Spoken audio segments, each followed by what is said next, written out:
After 3 movies and a TV show, Southport is once again in the terrifying grip of a man with a hook and a vendetta. So what's already happened? Who's this guy again? Here's a quick refresher before you watch I Know What You Did Last Summer. I Know What You Did Last Summer? Ooh. I Know What You Did Last Summer hopped on the bandwagon of R-rated teen thrillers in 1997 and turned out to be the perfect date night film.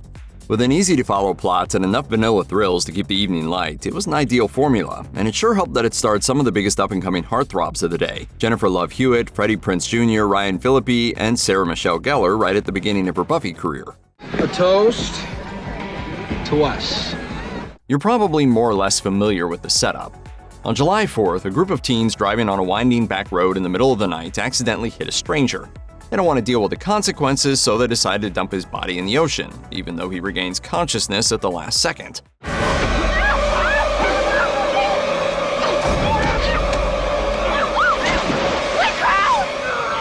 They make a pact right then and there, never speak a word about what just happened, and with that, they go off to live their lives, confident that nobody knows what they did that summer. A year goes by, and it seems like they got away with it until Julie gets a hint that someone might know what they did last summer. There's a lot of finger-pointing and arguing as they try to figure out who opened their mouth, and for some reason, the killer goes after Johnny Galecki first, even though he had nothing to do with it. But eventually, there's no escaping the cold, hard truth. These kids would have gotten away with it if it wasn't for that meddling villain. They're getting reverse Scooby-Doo'd. With a raincoat-wearing, fish-hook-wielding bad guy lurking in every shadow, they race to figure out who's behind the murders and where he'll strike next. It's not that guy, it's this guy. A fisherman named Ben Willis, who's none other than the stranger on the road the year before, and he's been biding his time. What are you waiting for, huh? What are you waiting for? That's a good question. Why did he wait an entire year to get revenge on the kids who shoved his broken body off a dock? Why didn't he finish off Barry or Ray when he had the chance? Because that's how the movie was made, and we aren't here to argue with that. Besides, it was way too early in the movie to kill Barry, and someone needed to save the day, so obviously Ray had to live. So what's Ben's deal? Even before they hit him, Ben was going a little crazy. His daughter Susie was killed in a car crash, and Ben went after her boyfriend who was driving the car. He even wrote that guy a note first, too. So when he got geared up for revenge on the local kids who ran him over, he stuck to the same shtick. Notes, creepy fisherman garb, and a hook. Although that's not even his hook, it's Johnny Galecki's. Ben just borrowed it when he went after Galecki for no reason and decided to keep it.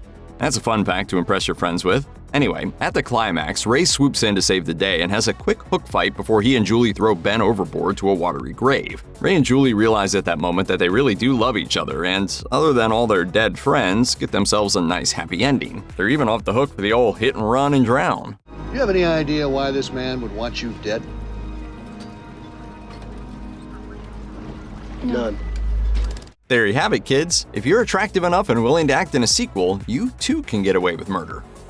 A year after all that, Julie's in college, and she and Ray are in a tough spot relationship-wise. At the very end of the first movie, she was attacked by the fisherman in her dorm shower, but as we conveniently find out, and I still know what you did last summer, that was just a dream. I had another dream, Will. The one in the shower? No, in a church. And when that movie opens, she's still dealing with some lingering drama, which we know thanks to the other dream sequence that kicks off this movie. But we can forgive a little fake-out jump scare because, frankly, it's gonna take a while before anything else actually happens. The gist of this movie is Julie's roommate wins 4 free tickets to the Bahamas for the 4th of July weekend. She takes her boyfriend, but Ray can't go because he's back in Southport busy getting attacked by the fishermen. So this guy, Will Benson, tags along instead. Remember that face, it'll be important later. At this point, it's been 3 years since I whacked a car into Ben, but he's a tenacious old dog who likes his revenge served cold and extremely convoluted. All the horror action in this one takes place on a remote island in the Bahamas that's only accessible by a single ferry and in the grip of an approaching hurricane. Also, Jack Black makes a surprise appearance as an eccentric, herbal health enthusiast. But he doesn't last very long. Can I help you? We're pretty sure the fisherman has just decided he likes hooking people for fun at this point. He's motivated by revenge the same way a cat's motivated by belly rubs. Like occasionally, maybe, but not really. He spends at least an entire day going after unimportant side characters before zeroing in on Julie, which makes the big twist even more baffling than it should be. Okay, remember Will Benson? Benson? Benson! Hi, Dad. Yeah, that comes out of nowhere. Will and Papa Fisherman set up the entire Bahamas vacation to lure Julie out in the middle of nowhere so they could kill half a dozen other people instead of her, all while Will cleverly threw her off the scent by actually saving her a few times. Well, things look pretty dire for Julie, but all this time, Ray has been frantically pawning jewelry and buying plane tickets and ferrying out to an island that's had its ferry service suspended for the storm, and wouldn't you know it, he shows up in the nick of time again to save the day. Let her go. Oh, you gotta be me. Pretty much. After all that effort, Ray's little revolver doesn't work, so they spend a little time man-brawling in the mud. During the fight, Ben gets accidentally hooked in the chest by his dad, and Ben in turn gets shot by Julie and thrown back into an open grave. This time he's dead. For real dead. I mean, he's not coming back from that.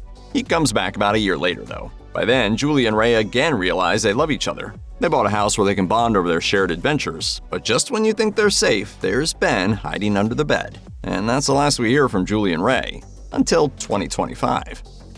The last summer movies have precious little time for continuity. After all, how can you worry about an ongoing plot when there's a vengeful fisherman coming after you? Apparently, after the first sequel, the producers, actors, lighting technicians, and writers just gave up. I know what you did last summer. Roger told me. I'll Always Know What You Did Last Summer, released many summers later in 2006, has a whole new cast of characters getting into a very familiar type of trouble. A group of teens in Colorado stage a prank to make it look like the fisherman is running amok in their town.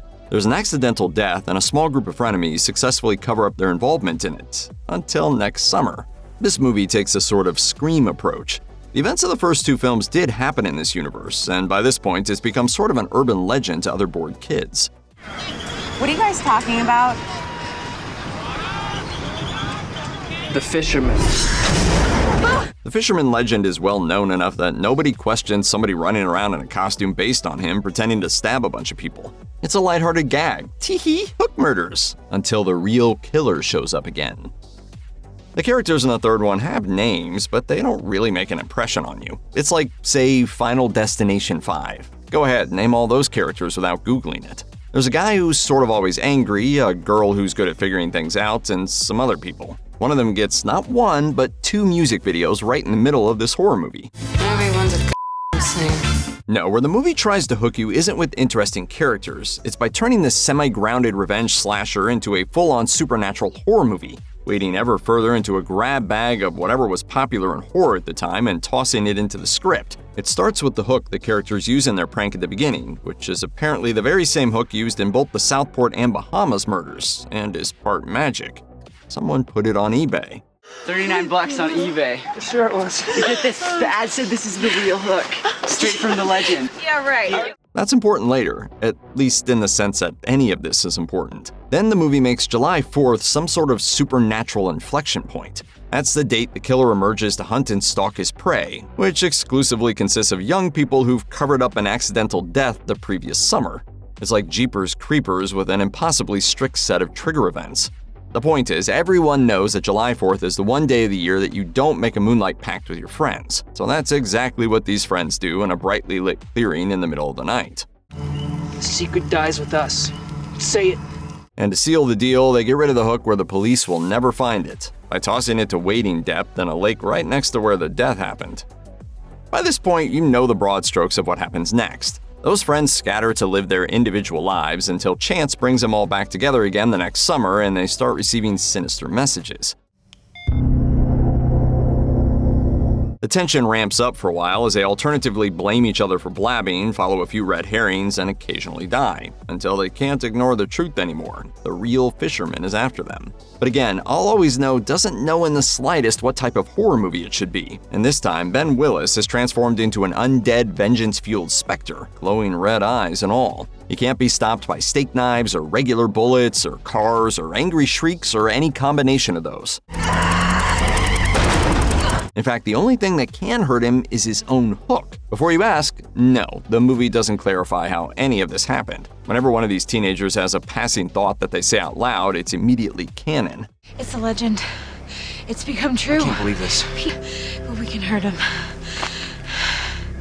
Armed with an educated guess and a fishhook of their own, they take the fight to the fisherman. And after establishing that the only thing that can hurt this guy is a supernatural hook, they push him into a grain thresher. The end. Well, he comes back to life for a final jump scare, but none of this even matters because 2025's I Know What You Did Last Summer is going to ignore this movie.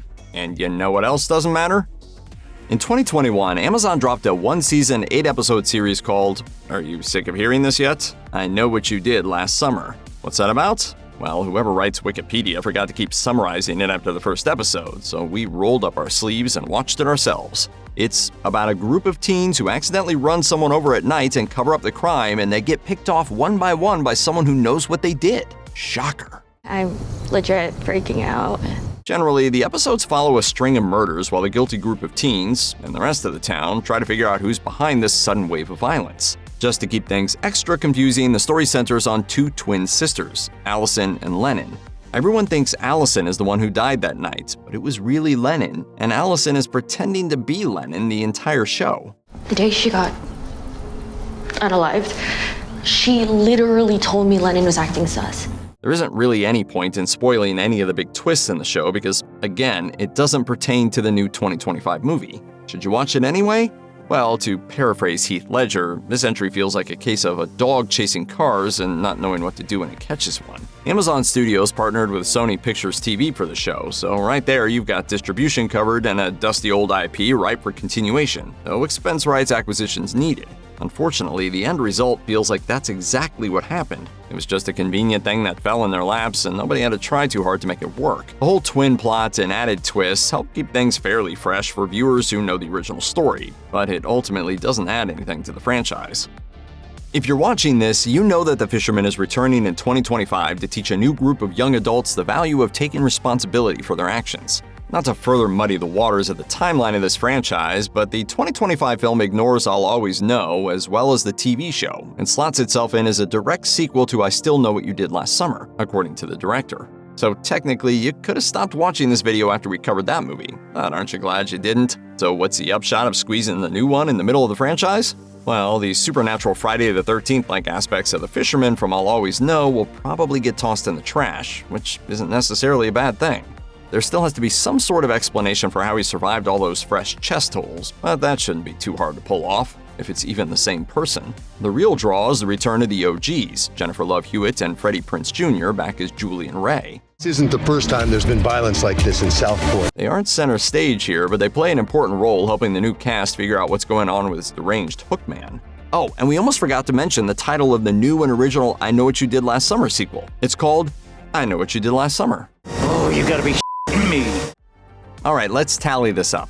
As of 2025, we have 3 separate entries into the franchise that all have the exact same title, along with 2 others that basically change one word in the title. If you'll indulge us, this is a franchise that could have had a lot more success over the past few decades if they just kept playing with the title of each entry. We would have watched I Almost Forgot What You Did Last Summer But Didn't, or, hear us out, a sci-fi time travel drama called I Know What You'll Do Next Summer. Now that's a hook.